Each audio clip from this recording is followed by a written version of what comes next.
to develop maps that look nice and convey the message you intend, right? Because the point of a map is to communicate something about the data.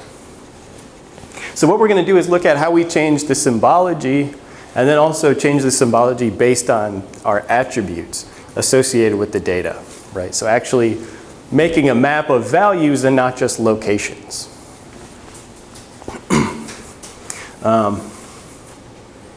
We'll also look at a few other tools for labeling things and then also searching based on some attributes. So identifying or finding things that live in our data set.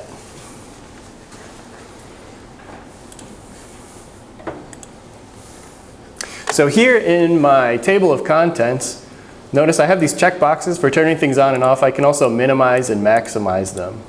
And when they're maximized, you can see basically a sample of the legend, right? This is the symbol that's being used. My states are represented with some tan color with a gray outline. The rivers on mine, just by coincidence, happen to be blue, and my cities are these green dots. So now if I click on, say, the USA major cities, on that green dot in my table of contents, I'm going to open this symbol selector dialog. And here's where you can go and actually customize the appearance of that symbol or change it completely.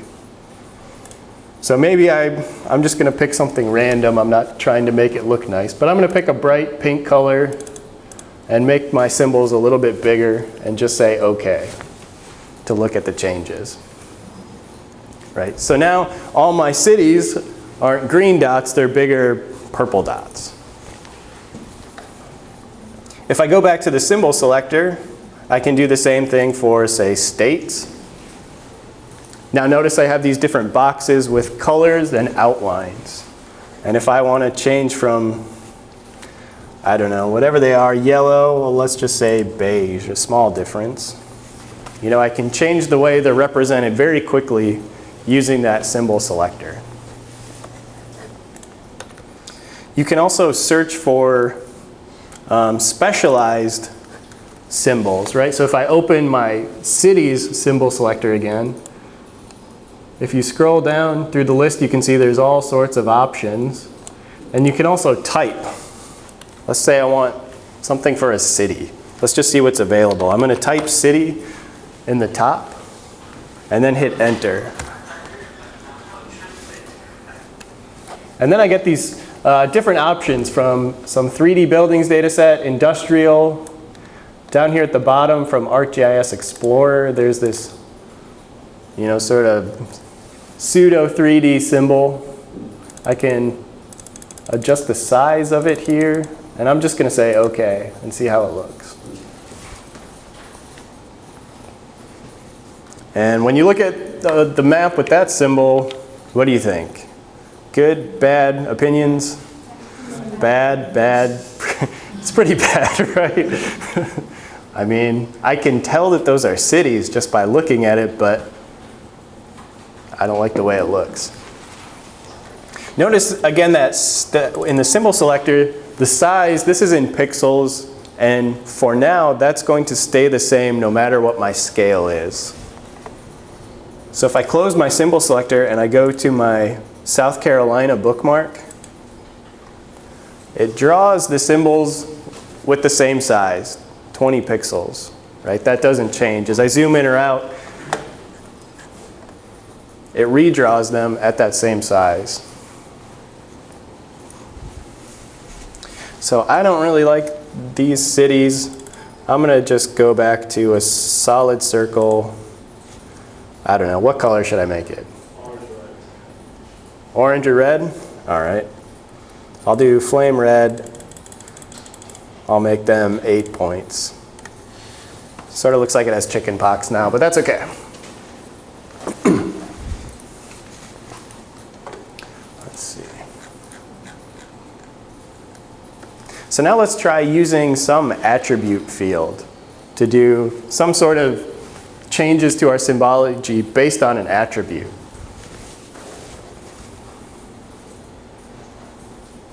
So let's see, if I right-click on USA major cities and go down to the bottom, to the properties. This is going to open the layer properties, which has all sorts of tabs within it. Again, I right-click on the name. In the table of contents, I go to the bottom and say properties. So you can see there's a general, source, selection, display, symbology. That's the tab I want to go to. And by default, when you add data to your map, it will draw them all the same way, right? So what you'll see is features, single symbol on the right. And if you click on my map, it's now an orange dot. If I click here, it opens the symbol selector again. But now notice here on the left, there are different ways we can represent our data. So we could do it based on some category. We could do it based on some quantity. We could do it on multiple attributes, right? So depending on what we're trying to map, we have different options available to us. So let's just experiment a little bit. I'm going to say cancel and close my layer properties and go back to the attribute table. So I'll right-click, go down, open my attribute table, and take a look at these attributes, the names, the type of data, and somebody suggests an attribute we could use to map with. And how do you think we might display them? Population. Population's easy, right? That makes sense. So is that going to be a category or a quantity?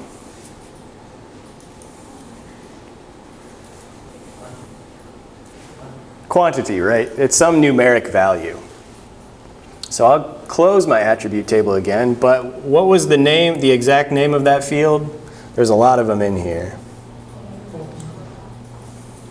Sorry? Is there one that's actually population? So I see a lot of PopMax. We'll try PopMax. I see a lot of other populations in here, but we'll try that one. This is just an example. So I'll close my attribute table, and I'm going to go back to my layer properties. So I'll right-click the name in the table of contents, open the properties, go to symbology tab, and then I'm going to go to this quantities dropdown. And now I have a few other options. I could do graduated colors. So it takes some color scale or color ramp, and then it's going to change the color based on the values. We could do graduated symbols, where this is going to use a standard symbol but then change the size based on that attribute. Proportional symbols is similar, except the difference here is that it shows exact values rather than proportional. I believe proportional being relative to the maximum in the data. So graduated symbols is more useful than proportional, I think. But what do you guys want to try first? Colors? All right, let's try colors. So if I go to graduated colors, here in this value dropdown, this is where you select the attribute that you want to use to define the color. And this is why I had us look in the table before to figure out which one we're going to use. So I'm going to scroll down till I find PopMax and select it. So now I see that I have 5 different categories of symbols that have different ranges. So my lowest range, or my lowest class here, goes from 548, a major city with 548 people. There has to be something else going on here, right? Anyway, from 548 to 469,000, and so on, with my biggest going up to, is that 19 million people? Anyway, I'm not as concerned about the units here. But let's just click apply, and then take a look at the map. What do you notice? I've never tried this before, so this is new to me too. Or with this data anyway. What do we need to do to make it better? I have a hard time seeing these. They're all very small right now. So we can adjust the size of all of them pretty easily. If we right click where it says symbol here, and let's go to properties for all symbols. This is going to open the symbol selector. Nope, why not? Does that open for anybody? Properties for all symbols? Interesting. Let's just start by, I'm going to double click on this one with the lowest value, and I'm just going to bump the size up to say 9 points. Say OK, and then apply. I don't know why that's not working. We can go through manually and do the same thing. So I'm going to do it to at least my highest class as well.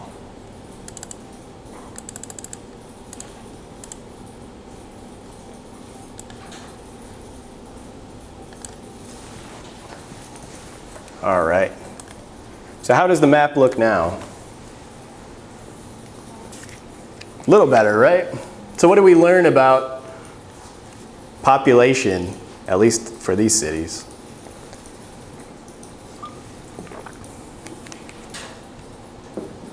I mean, when I look at this map, I see most cities fall into this lowest class. There aren't many